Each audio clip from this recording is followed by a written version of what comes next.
पंढरपूरमध्ये भगवंत कुठे आणि रुक्मिणी? मग त्याला म्हणलं तुला भेजाय का? आजही जर पांडुरंग जर मोटरसायकलवर चालला तर रुक्मिणी कुठे?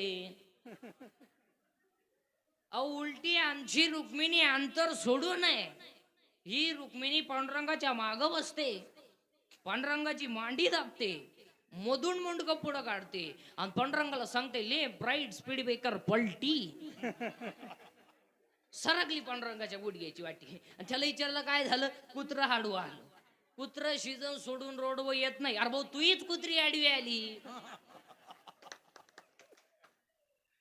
हो चांगलं बोलाव, चांगलं बोलाव. कसं बोलावं? 13वा अध्याय. साच आणि मवाळ वितुले आणि रसाळ शब्द जैसे कल्लोळ अमृत. मुखी अमृताची वाणी देहा देवाचे कारणी, देह देवाचे कारणी, देहा देवाचे